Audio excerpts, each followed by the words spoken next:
Spoken It was Late. never my intention to kill anyone. I just wanted to form a support group of women where we could all complain about men. I thought we could meet for a coffee or something a little stronger, vent, then get on with our lives while feeling a little lighter. The idea for the group stemmed from a conversation with my best friend Emily after the latest incident of a man thinking he had the right to take up my personal space. Death to All Men is a women's crime novel written by Amanda Nicholson. It follows Cassie as she tries to find an outlet to vent about men. One thing leads to another and she starts killing bad men. You can pre-order the book from paperback from websites like Amazon or Waterstones, or wherever you prefer to buy your e-books from. Spoken Late. I know where and when exactly I died, almost as well as I know exactly when and where I was born. I know when the sun rose for the first time when I was placed in my mother's arms, and she looks at me amazed at the love that only a mother has. Like I know when was the last time I breathed out loud for the final time, and fell to the ground, knowing I was never going to walk through the meadows again with the sun on my back, let alone see my family or any of my friends ever again. Death, Andy N's second full-length novel, is as much a sequel to his first novel, Birth, as facing the end of something else altogether. Speaking with the same raw honesty and poetic grace that defined Birth, Death is a book that builds an unforgettable narrative that explores the very fabric and the beauty of life and the acceptance of its inevitability and wherever it may lead to next. The book will be out on 14th of February 2025 and will be available on all of the usual platforms. Spoken Late. Hi, my name is Andy N. Spoken Label, my author, artist, and poetry podcast, was originally set up at the beginning of 2016 and now has a back catalogue of over approximately 500 episodes. We are always open to speaking to creative people, primarily in England.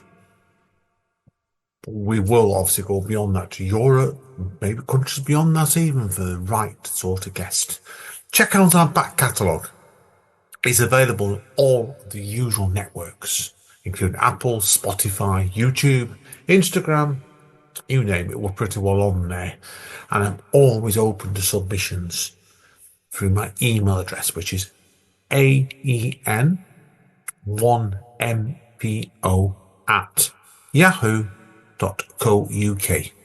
The podcast itself is free and always will be a free podcast. I am, however, always open to donations, and that can be also through my email address as before. Do it through PayPal, okay? But like I said to you, this podcast is free, always will be free, and we are always open to other submissions. Enjoy. Spoken Late. Amanda, Andy, what are we doing today? we're doing a crossover between the Yeah, writing way and what else? spoken label. Now, I'll say what spoken label is. You can say what the writing way is. Spoken label is an author artiste podcast. And what is the writing way?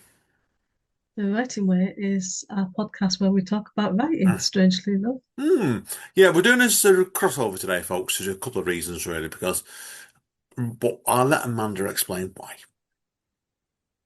Because I originally bought out a book called Ghost of Me in March 2020, and now it's been re-released almost 6 years later. So you're going Yeah. to grill me about it. Oh, yeah. Yeah, I've got all kinds of questions here for Amanda.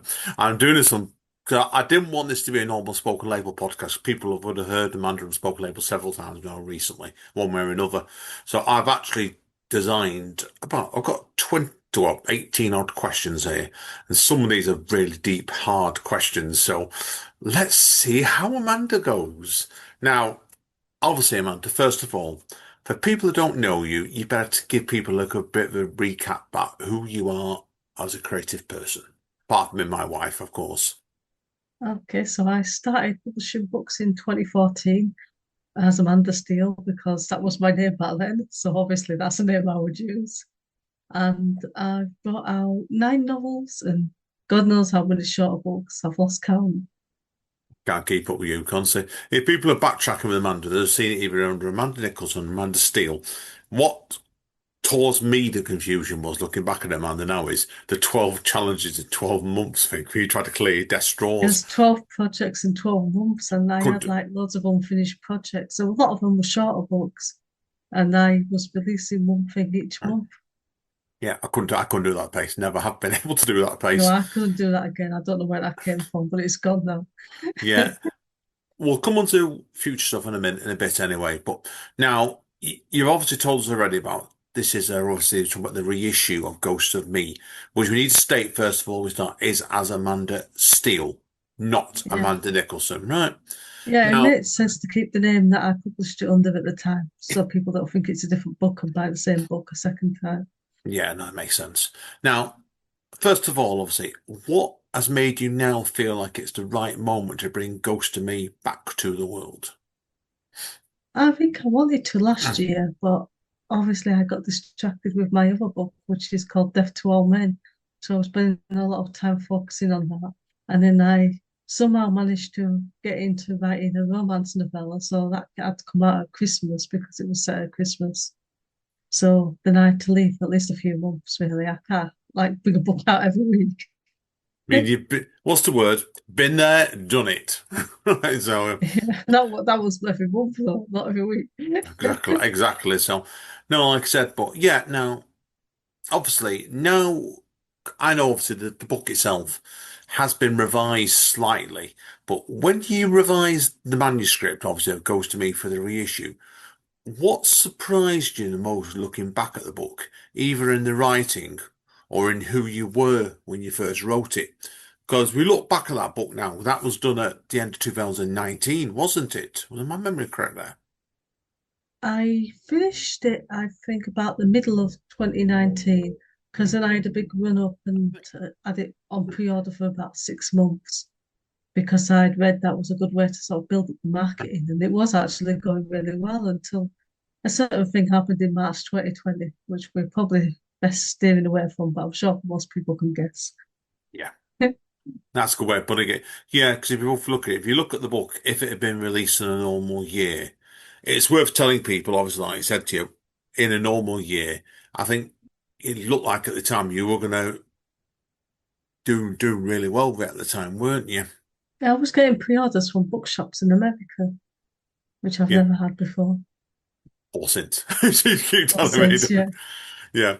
Difference is nowadays, obviously, with like deaf to all men, you just terrify certain single men and bloody and TikTok, don't Oh, you? yeah. Those poor little men on TikTok. I know. Oh, dear, dear, dear. Now, obviously, the structure of the book, seriously.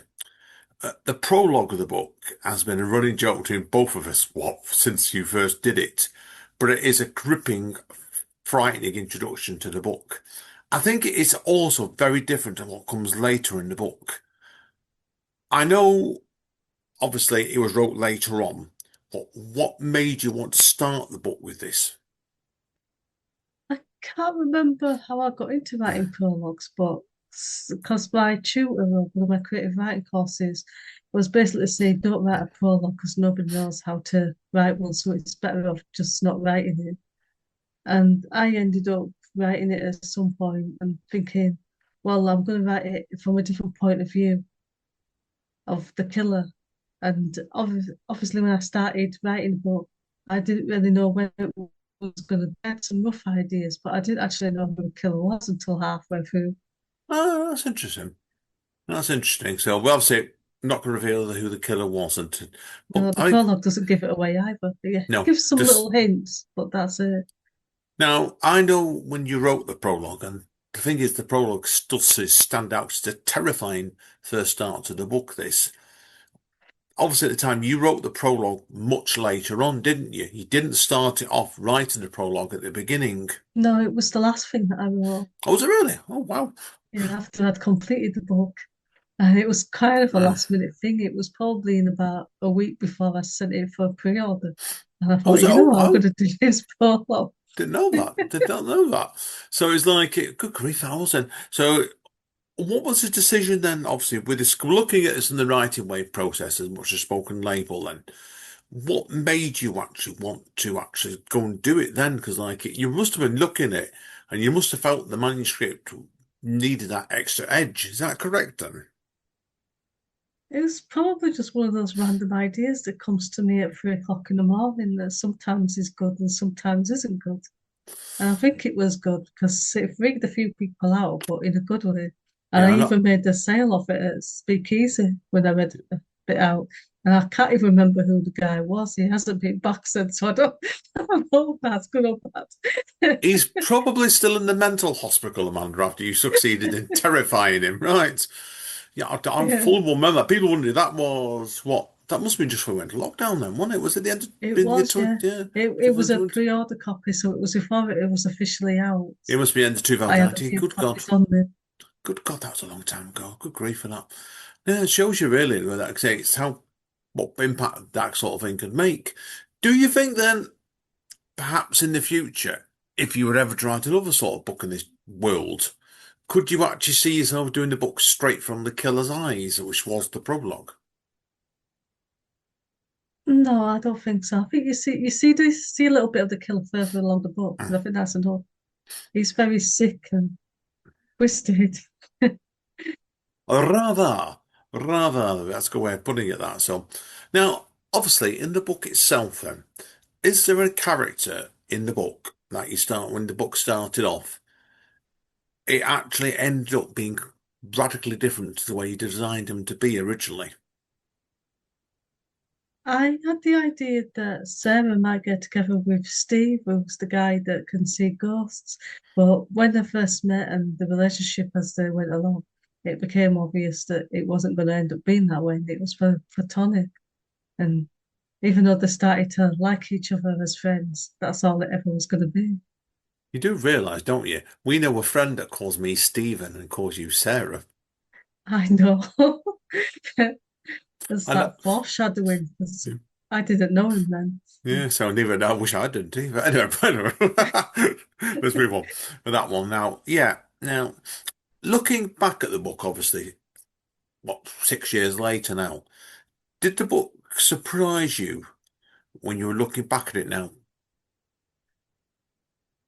In a good way, I think, because it's almost like reading a book from a different person because it's so long ago.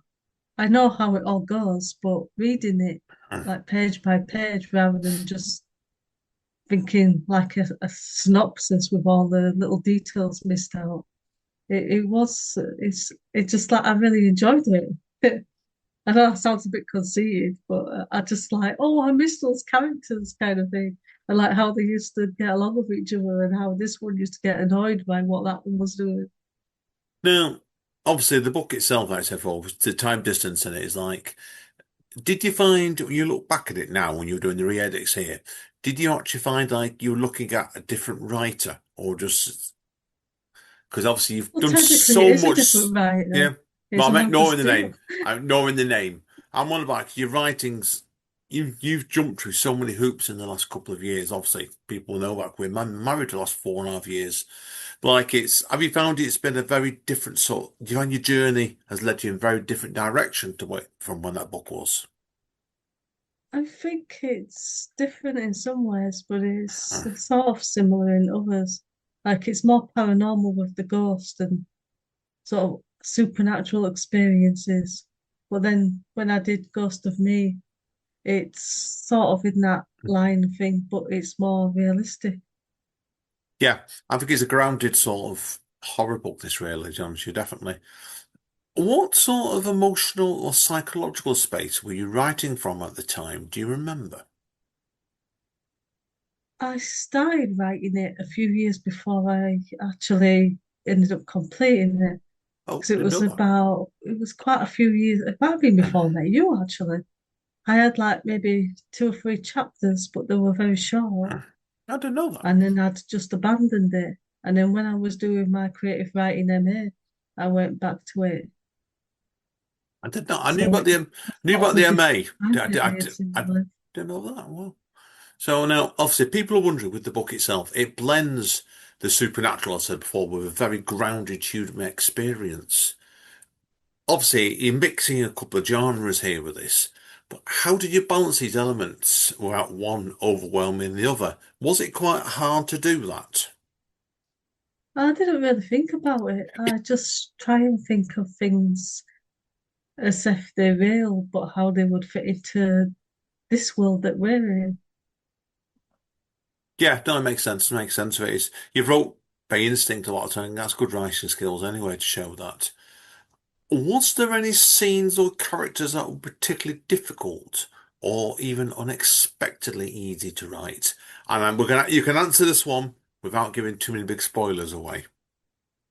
Um, I guess Sarah started off partly as me, or how I would think in those situations. Well, But I then, hope I wasn't the killer. Right. yeah, you're the sick, twisted killer. No, but as I went along, she sort of developed their own personality that was separate from me.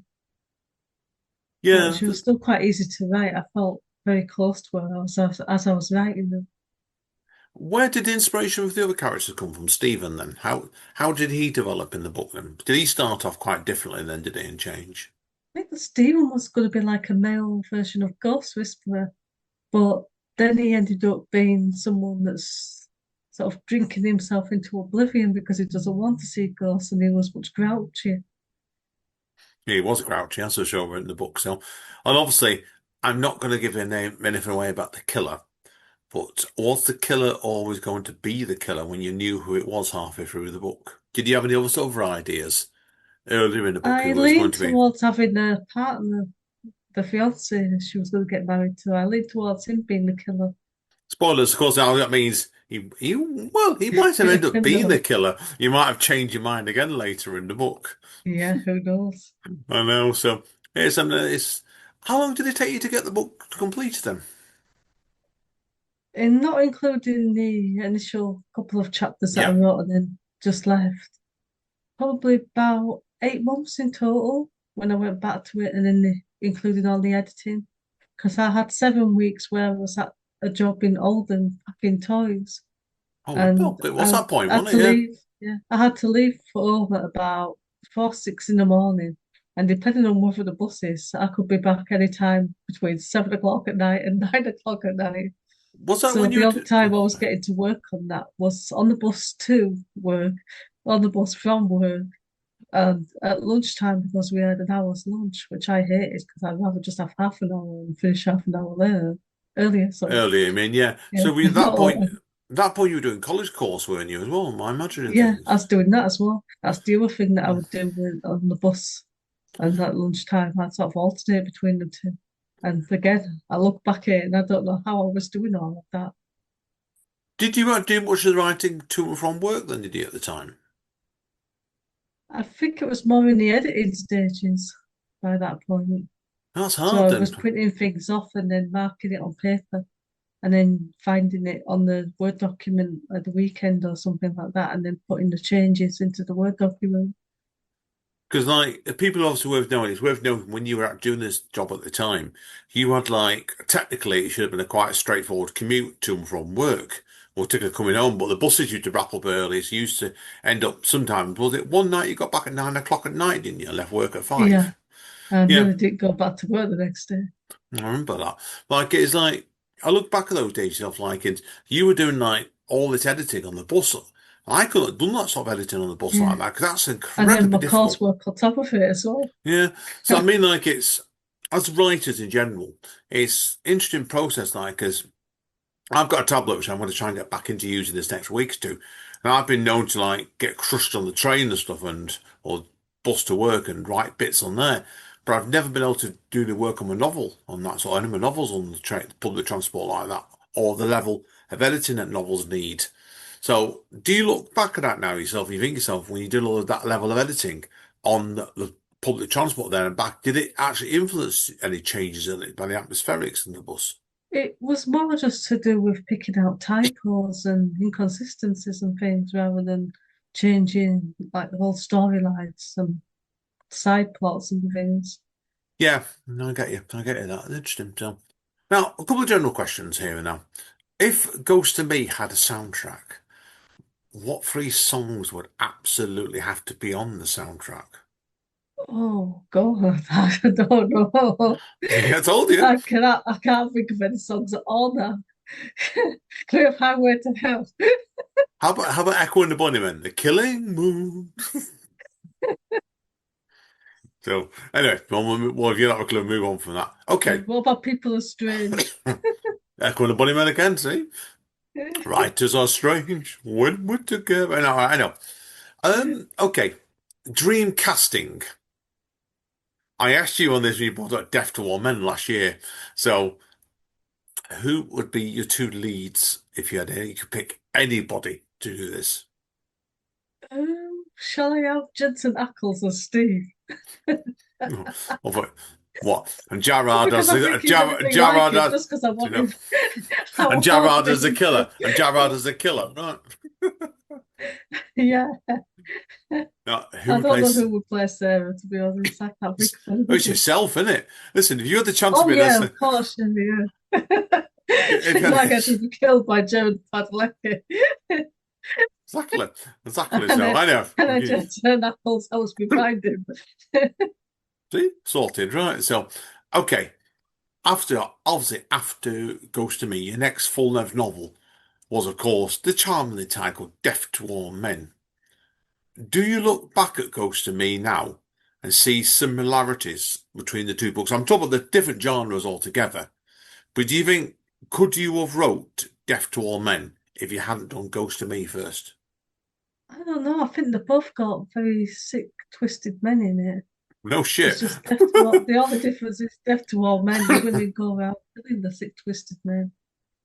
Yeah, no, that's the point of that. So that's the point. So now, obviously, with Ghost to Me, and I said Ghost to All Men, then right? That's what you bloody Yes, that's confused. the big mess up, the Bloody hell, yeah. crossover. Now, obviously, I know you were jokingly telling me you would love to do a crossover between the two female leads in Ghost to Me and Death to All Men. How do you think that Yeah. would work out? Well, Cassie would have to be to see ghosts, and then Sarah would have to appear to her. And because she's a ghost, she could go places. So she would find all the bad men and say, "There's a bad man at this address. He's been doing this." And then Cassie would take her friends and they'd all go kill him. Well, anyway, yeah, no, that's an imaginary sequel wrote there, right? So now, seriously, with Ghost to Me, did revisiting his story open up the door, even figuratively, to any ideas or projects you didn't expect? Not really, because after I'd edited this, I started on my Kerry Steele book, which is sort of stalled now. So I already had the ideas for that. So there wasn't really anything from Ghost of Me that inspired it. Now, what's next for yourself creatively? Eventually, I want to go back to my Kerry Steele book, which is going to be called something else, but that's just a working title. And I also want to bring out a poetry book of poems about autism. Now, you've also got a Killing Tommy book as well, haven't you, as well, in development? I think Yeah, that's that just obviously, needs a final edit. Yeah. yeah, But I'm that's obviously, starting to send that out again as well and give it a bit more chance before I bring it out self-published. no, it makes sense. Now, I know obviously at the time itself with Ghost and Me, and you did attempt to do a novella sequel to this, didn't you? I know you weren't very happy with it, but obviously, It give was it. more just so I could spend more time with the characters, but it wasn't really that great. It wasn't my best one. But is it the sort of world? Could you see yourself returning to this world in the obviously 5 or 6 years gap now? No, I think it's done now. Yeah, I think it's done as well. So now I have to ask you about the ending, and I'm going to be careful how I say this because I Yeah. don't I don't want to give anything away about the ending, which was a surprise. It surprised me. When did you know what the ending of the book was going to be? Because it's a shocking ending. Probably just a couple of chapters away from ending Did you really? it. Oh wow. Yeah, So I wasn't a big planner then. Death to All Men was a lot more planned. This was just a couple of chapters ahead most of the time, well, that's apart interesting. from one or two other things. That's interesting, really, because it shows you really. Because the book itself, I didn't know that, and it doesn't show. Doesn't show at all. But like I said, and you obviously Death to All Men, and I know about Killing Tommy and the Kerry Steele books. Have those three books all been much more planned then, have they, than Ghost to Me was? Yeah, yeah. But with the other ones, the thing is, once you've got the draft done, then you know things and you can kind of go back and add little clues in that weren't there before because you didn't actually know what was going to happen. So you can make it look like you knew what was going to happen all along. Yeah, I get you. Did you find them doing this book then? Did you learn a lot about yourself as a novelist? Because it was your last novel for a 5 year gap, wasn't it? I don't really remember with it being so long since I actually wrote it. Yeah, I suppose it's I know probably my tutors weren't very happy with it because I submitted bits of it for my assignments, and I was gonna submit a big part of it as my final assignment, and it just it didn't happen like that because my tutor wasn't happy with it. So I just carried on writing it and stopped sending it as an assignment. well. How do you think, looking back at it now, how would they have reacted to Death to All Men? That would have been interesting. Yeah, I bet it would have been as well. So, well, but Amanda, that's all my questions anyway. So now, obviously, then to wrap up, obviously, I always say with spoken label. Where can people find you on social media? Where do you recommend they go? So I'm on Facebook as Amanda Nicholson author. And I also have a Substack page. We've got this called No Right Way for my writing, and also the Review Cave, which has a television podcast on it, and the I'm Not Calm Substack page, which is about autism. So Yeah. Now, sometimes I like to go to sleep, but on for a couple of hours. obviously, you suppose you better tell people about your Iron Not Calm podcast first of all. I know it's different to this, but you've just started bringing guests onto the podcast, haven't you, as well? I have, and I never thought that I would be doing that, especially not by myself. Yeah, and I said, is this your first guest podcasting by yourself, isn't it? So. Yeah, So we'll talk about that in another future podcast, don't you? And for in the right way, definitely. So I've got questions I want to ask you about that. But obviously, when Ghost to Me is out, which is coming out, it will come out a couple of days, obviously, after this podcast goes live. yeah. Where is it? Where is it going to be found best? So it's on Amazon, on Kindle paperback. You can order it through Waterstones. It's on all the other ebook formats, and it's also on Audible. Brilliant. Okay, Amanda, that's the end of part one. Your trials are over. Now, hang around, everybody. We're seeing two shakes of the dice because Amanda is going to do a bit of reading for us. See you all in a minute. Spoken Label. Hey guys, Andy again, Spoken Label. Back in the house, reading section time. Obviously, I always introduce my guest as my friend, but this one's the wife, so I can't exactly go around and say, my friend, Amanda Nicholson, because it'd soon be ex-wife, wouldn't it, Amanda? So, listen, Yeah. seriously. Amanda, take it away. You're going to read out an extract for us from your novel. Okay, so this is an extract of when Sarah meets Steve for the first time. Hey, keep the noise down. You're giving me a headache. A man who had just walked past said as he turned to glare at me. His eyes were bloodshot and his hair looked like it had never met a comb. You can see me. I looked around to make sure he wasn't talking to anyone else. Of course I can see you. I can bloody hear you too. Keep it down, please. I've got a hangover. He rubbed the front of his head. Oh my God, you can see me, I gasped. Oh no, you're one of them, aren't you? The man looked around at the rest of the street, then back at me. Fine, he relented. I can see you. Follow me if you must, but don't talk. I refuse to stand out here looking like a lunatic who's talking to himself. I followed him back to his house across the street in silence, which was more difficult than I expected. What do you want? He demanded after shutting the door. I couldn't resist looking around at the interior of the house because of the open plan setup downstairs. I saw straight into the lounge area and the kitchen beyond it. Even from that distance, it was obvious that he wasn't exactly house proud.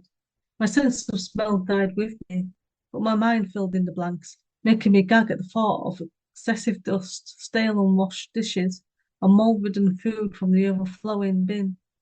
I reminded myself I wasn't there for a better home's photo shoot, though. What do you mean? I asked, not commenting on the domestic disaster all around me.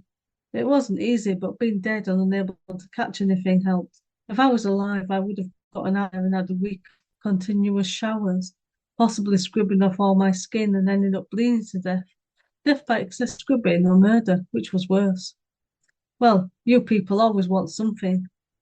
You people, I questioned, wondering if he was ghostist, if that was even a real term. I mean ghosts, dead people, or whatever you want to call yourself. You do realise you're dead, right? No shit, Sherlock, I said. The only reason I followed him home was to hope for two-sided conversation and some help getting answers. Not for him to point out the obvious. Fine, if you don't want my help, sod off. He pointed towards the door as if that was my only way out. I'm sorry, I forced out the words. I haven't been social for a while. Maybe it's because I keep talking to people and they won't talk back because they can't hear me. Dun dun dun. Yeah, great ending that, Amanda. Yeah, if people are wondering, Amanda did that the other week at Speakeasy, and all you got was her this collective. Oh, didn't you, Amanda? You I did. don't know, because I sometimes read this as speakeasy and I only see the front row. And usually that's not a good sign. And the Well, front row didn't look particularly happy, to be honest. well, it's portraying men as killers again, isn't it? So, that's all I can tell you Yeah. there. And a woman's getting a revenge. So it's always it's a fascinating book. It is. Good luck with this to the reissue, Amanda. Definitely with it. So, and like I said, so anyway, folks. That's it from Spoken Label. I always say in Spoken Label, Don Callis always says at AEW Wrestling, stay safe and stay over. But Amanda's got her own saying for the writing way, so give us that as well, Amanda. I don't know what I was saying. See? Useless. You say, sleep tight. Don't let the bedbugs bite. That's not really a saying. No, see? I know. Listen, folks. Thank you, Amanda. Okay. And we will see you all probably next week over at Spoken. It will be next week, Spoken Label. And we will be back in a couple of weeks' time with the writing way when Amanda's going to be doing something very similar to what she's done today with me, where she's going to be asking me a load of terrible, horrible questions about my forthcoming novel, aren't you, Amanda? And nasty, horrible questions that make you cry. Things that make you go cry. But anyway, thank you again, Amanda. We will see you all soon, folks. Take care. Bye bye, Amanda. Bye. Spoken Label. Helps.